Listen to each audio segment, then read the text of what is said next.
चुनाव पर चर्चा के लिए हमारे साथ जुड़े हैं चुनाव विशेषज्ञ श्री अभय कुमार जी। हम उनका स्वागत करते हैं। अभय जी, आपका बहुत बहुत स्वागत है स्टूडियो में। हम सब जान रहे हैं कि चुनाव का माहौल है, लोगों में काफ़ी उत्साह है। तो कुछ सवाल जो हम आपसे जानना चाहेंगे, जिसके जवाब हमारे जो दर्शक है वो भी जानना चाहेंगे कि पहले और दूसरे चरण में कम मतदान होने से चुनाव आयोग काफ़ी चिंतित हुआ, लेकिन अभी 3 बजे तक के जो आंकड़े हमारे पास हैं वो काफ़ी उत्साहजनक दिखाई दे रहे हैं और उससे काफ़ी लोगों की उम्मीदें भी बढ़ी हैं। इस पर आप क्या कहना चाहेंगे? जी बिल्कुल, ऐसा है कि चुनाव में वोटिंग सबसे महत्वपूर्ण होता है, उसी के आधार पर जीत और हार का फैसला होता है। मैं आपसे बताऊं कि हर वोट महत्वपूर्ण है, चुनाव में हर वोट महत्वपूर्ण है, क्योंकि भारत में जो FPTP जो वोटिंग सिस्टम प्रयुक्त होता है, हम लोग इस्तेमाल करते हैं, उसमें एक वोट भी जिताने और हराने के लिए काफी होता है। भारत के इतिहास में कम से कम 3 बार एक वोट के अंदर से चुनाव का परिणाम आया है। खैर तीनों चुनाव विधानसभा के थे, लेकिन हमको मान के चलना पड़ेगा कि हमारा वोट है जो कि इस इलेक्शन का रिजल्ट ला सकता है। मैं आपको बताऊं कि अगर लोकसभा चुनाव में जो सबसे कम वोट से चुनाव का परिणाम आया था, तत्कालीन बिहार में ही आया था। तत्कालीन बात है 1998 के लोकसभा चुनाव की। उस समय झारखंड बिहार का हिस्सा हुआ करता था, राजमहल लोकसभा सीट है। उस पर भाजपा के सोम मरांडी ने कांग्रेस के थॉमस हंसदा को महज 8 वोट से चुनाव हराया था, महज 8 वोट से। तो समझ सकते हैं कि एक परिवार का वोट भी किसी चुनाव को जिताने हराने के लिए महत्वपूर्ण होता है। इसलिए हर आदमी को वोट करना चाहिए और इलेक्शन कमीशन का पूरा प्रयास होता है कि वोट किया जाए, और आदमी को वोट करना भी चाहिए। हमारा दायित्व भी है, हम लोग का दायित्व है, हम लोग को उसका पालन करना चाहिए। अगर हम सरकार से कोई उम्मीद करते हैं या सरकार के काम को अगर हम मुआयना करते हैं तो वोटिंग सबसे महत्वपूर्ण है, तो इसीलिए करना चाहिए। अगर हम आपके अगले सवाल के पहले मैं एक बात बोलना चाहूंगा कि पिछले चुनाव में इन 5 सीट पर अगर हम देखें तो 61.26% वोट हुआ था। तो पिछले बार भी अच्छा वोट हुआ था। पिछले जो मतलब 2020 के लोकसभा चुनाव में इन 5 सीट पर 61.26% वोट हुआ था। और अगर इस चुनाव में भी अभी जो 2024 में चल रहा है, पहले फेज में जो इलेक्शन हुआ बिहार में उसमें 49.26% वोट हुआ है, लेकिन सेकेंड फेज में यह बढ़ करके कितना हुआ है, 59 पॉइंट समथिंग वोट हुआ है। और अभी जो HR श्रीनिवासन साहब बोल रहे थे, अगर 5% वोट इंक्रीज कर जाता है तो बिहार में वोटिंग परसेंट 66 हो जाएगा। तो यह अच्छी बात है, हम लोग के लिए अच्छी बात है। जी। लोगों में उत्साह बढ़ा है, जागरूकता बढ़ी है। जो नतीजे अभी तक के जो नतीजे सामने आ रहे हैं, आपको क्या लगता है कि मौसम एक कारण हो सकता है?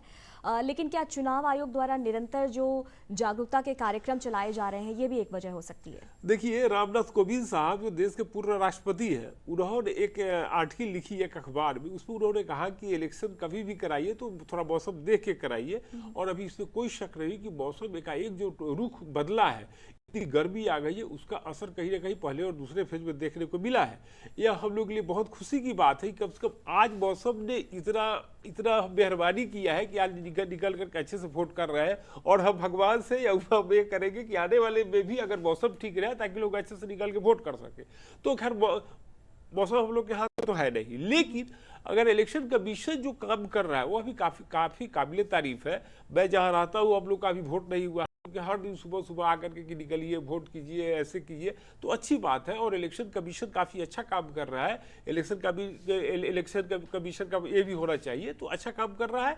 और इलेक्शन कमीशन का कहीं ना कहीं अच्छा रोल रहा है, जिसके कारण पहले फेज से दूसरे फेज में और तीसरे फेज और जो वोट बढ़ रहा है उसमें उसकी भूमिका है। जी चलिए, तो ये आपने बहुत अच्छी बात बताई कि जाहिर सी बात है इलेक्शन कमीशन बहुत अच्छा काम कर रहा है। और एक जो सवाल आपसे ये जानना चाहूँगी अभय जी की ये है कि अब राजनीतिक फ़ायदे नुकसान की अगर बात करें तो वोटिंग के अधिक कम होने से किसे फ़ायदा या फिर किसे नुकसान ज़्यादा हो सकता है? देखिए, ऐसा कि अगर हम निकाले पूर्व के, अगर हम एक्सपेरिमेंट से निकाले रिजल्ट से, तो ऐसा कहीं से कोई विशेष तौर पर हम लोग को उदाहरण नहीं देखने को मिलता है कि वोटिंग परसेंट बढ़ने से क्या होता है। अगर हम आपको 1996 लोकसभा चुनाव के पास लेकर के चलना जाए तो 1996 में सरकार जो भी सरकार थी, 1998 में 2% वोट बढ़ा तो फिर NDA की सरकार बन गई। फिर 1999 के लोकसभा चुनाव में 2% वोट घटा तो फिर भी उनकी सरकार रही। तो कहने का अर्थ है कि कभी भी वोट बढ़ता है और घटता है, उससे बहुत ज्यादा अंतर तो देखने को नहीं मिलता है। मैं आपके सामने 2-3 उदाहरण रखना चाहूंगा कि 2007 में गुजरात में 59% वोट हुआ, 2012 में वहां वोटिंग परसेंट बढ़ के 71% हो गया, 12% वोट का इंक्रीज हुआ। मतलब हर विधानसभा में वहां लगभग 30 से 35 हजार ज्यादा लोगों ने वोट किया, फिर भी नरेंद्र मोदी की सरकार बनी रही। तो कहने का अर्थ है कि अगर हम पूरा देखें तो कहीं से भी हम लोग ऐसा कोई एविडेंस देखने को नहीं मिलता है कि वोटिंग परसेंट बढ़ा तो सरकार बढ़ी या घटी। इसका मैं आपके सामने उदाहरण रखना चाहूंगा कि 1989 से लेकर के 2008 तक भारत में 110 विधानसभा के चुनाव हुए। 1989 से लेकर 2008 तक 110, उसमें 42 ऐसे विधानसभा के चुनाव हुए जिसमें वोटिंग परसेंट बढ़ा। उसमें क्या हुआ, 28 में सरकार बदली, 15 में सरकार कंटिन्यू किया। 31 में क्या हुआ कि मतलब वोटिंग परसेंट घटा था। 18 में सरकारें बदली, 13 में सरकारें कंटिन्यू की। 37 इलेक्शन में वोटिंग परसेंट यथावत रहा, तो 20 में सरकार बदली, 17 में सरकार कंटिन्यू किया। तो कहीं से भी हम खोजते भी है कि भैया इलेक्शन जीता, मैंने इलेक्शन वोटिंग हुआ, उसका आधार पर रिजल्ट देखे, तो कहीं से ऐसा देखने को नहीं मिलता है। हाँ, इलेक्शन का एक चीज आप जरूर देख सकते हैं कि सीट वाइज वोटिंग देखना चाहिए आपको, कि सीट वाइज वोटिंग आप देखिए कि सीट वाइज इस सीट पर पिछले बार इतने लोगों ने वोट किया तो क्या रिजल्ट आया, उसके पिछले हुआ ऐसा हुआ, इस बार कितना वोट आया, ये एक पैटर्न दिखता है। तो अगर हम बिहार में आज मिलाकर के जो 14 सीटों का लोकसभा चुनाव हुआ है, तो आज वाले सीट को थोड़ा माइनस कर दिए, पहले 2 फेजेज के सीटों के अगर वोटिंग परसेंट को अगर हम देखते हैं तो हम पाते हैं कि जितने वोट, जितने मतलब कि जो सीट पर जितना वोट पिछले 2 चुनाव में हुआ था, इस बार उतना ही वोट हो रहा है। तो बिहार में मिला जुला के जो वोटिंग पैटर्न है अपने पैटर्न पर ही चल रहा है। तो इस आधार पर हम बिहार के जो सीटों का रिजल्ट आएगा, हम ये कहते कि नहीं भैया ये जीत रहा है वो जीत रहा है, थोड़ा सा जल्दीबाजी होगी। हम लोग को वेट करना चाहिए और हम लोग को खुशी बनाना चाहिए कि पहले फेज से दूसरे फेज में और दूसरे बाद तीसरे फेज में वोटिंग ज़्यादा अच्छा हुआ है। हम लोग के लिए इसके लिए अच्छा मानना चाहिए। जी चलिए, तो ये आपने एक बहुत अच्छी बात बताई कि पूर्व के आधार पर हम अभी कोई निर्णय नहीं ले सकते हैं कि विधानसभा या लोकसभा चुनाव में जो सीटें रहीं उस पर क्या परिणाम आए, तो उस पर अभी शायद कोई नतीजा लेना या मैं आपको एक बात बताता हूँ कि 2014 में और 2019 में असम का धुबरी लोकसभा सीट जो कि आज वोटिंग में जा रहा है, उस सीट पर सबसे ज्यादा वोट हुआ था। एक ही सीट पर, जिस सीट पर 2014 में सबसे ज्यादा वोट हुआ है, उसी सीट पर 2019 में भी हुआ है 88। अगर हम 2014 में वहां 88.36% वोट हुआ है और 2019 में 90.66% वोट हुआ है। देख रहे हैं कि आज कितना परसेंट वोट होता है। तो मैं मान करके चलिए कि जिस सीट पर जितना वोट होता है, मतलब जितना वोट होता है लगभग कंटिन्यू करता है। हाँ, चिंता की बात तब हो जाती है कि किसी सीट पर पिछले बार बहुत कम ज्यादा वोट हुआ, इस बार कम हो रहा है, या किसी सीट पर पिछले बार कम वोट हुआ, इस बार बहुत ज्यादा वोट हो रहा है, तो वहां पर थोड़ा कंफ्यूजन होता है। लेकिन मैं बताऊं कि सभी सीटों का लगभग वोटिंग का एक पैटर्न होता है कि इस सीट पर 50%, तो 55%, 60%, ऐसा ही वोट का एक पैटर्न होता है जो कि इस बार भी फॉलो हो रहा है। अभय जी, बहुत अच्छी बात आपने कही। जो जानकारियाँ अभी आपने साझा की, ये मुझे लगता है दर्शकों के बहुत हित में होंगी और बहुत काम आएंगी। लेकिन जो 2 चरण के पहले चुनाव जो हुए और आज तीसरा चरण का जो चुनाव जारी है, तो आज जागरूकता लोगों में ज़्यादा दिखी और पहले 2 चरणों में जो लोगों में थोड़ी सी उदासीनता देखी गई थी, तो आपको क्या लगता है कि इसका क्या प्रभाव देखने को मिलेगा नतीजों पर?